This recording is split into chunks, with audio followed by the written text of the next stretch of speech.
Today, we are here to honor one of America's true trailblazers, a woman who embodied the essence of the American spirit in her fight for liberty and justice and equal treatment under the law, the indomitable Barbara Rose Johns. Thank you all for being part of this.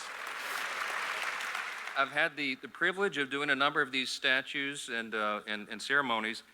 This is certainly one of the largest audiences we've had for any statue unveiling since I became speaker, so thank you.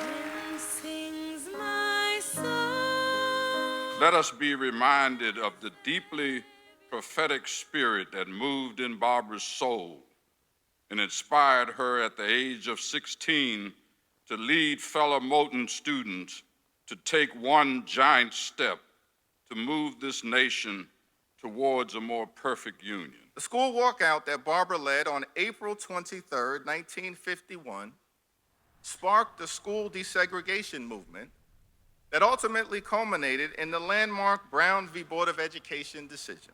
That's Black history, that's American history. And today we celebrate that history by memorializing a true American hero. This statue, which we'll soon unveil in just a moment here, will stand proudly in the crypt of the United States Capitol, which is just below the rotunda, truly hallowed ground, and a distinction that is reserved only for America's original 13 colonies. We're truly grateful that this magnificent monument to our story, the sacrifices that our family and her community made, may continue to inspire and teach others that no matter what, you too can reach for the moon. Barbara died September 25th, 1991, and left a journal of her thoughts, and I quote an excerpt from it. Quote, "And then there were times I just prayed, God, please grant us a new school.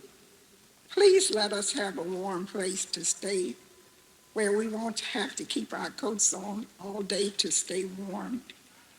God, please help us. We are your children too." You can't tell the story of how our nation struggled against and then overcame segregation without telling the story of the Moton School strike. Because separate was not equal.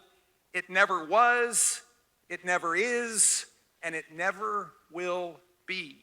The landmark Brown versus Board of Education ruling wasn't just one case, it was actually 5 different cases that were combined into one. And at the center of those was Davis versus County School Board of Prince Edward County.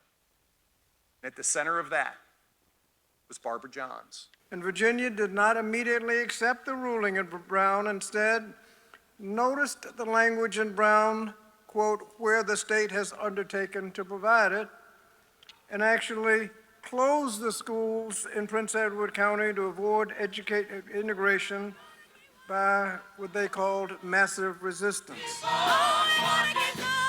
And not just in Prince Edward County. In places across Virginia, including Northern Virginia, including Hampton Roads, a whole lot of school divisions decided to close their doors rather than integrate. I can't think of a more fitting Virginia hero, but also a more fitting American hero than Barbara Rose Johns.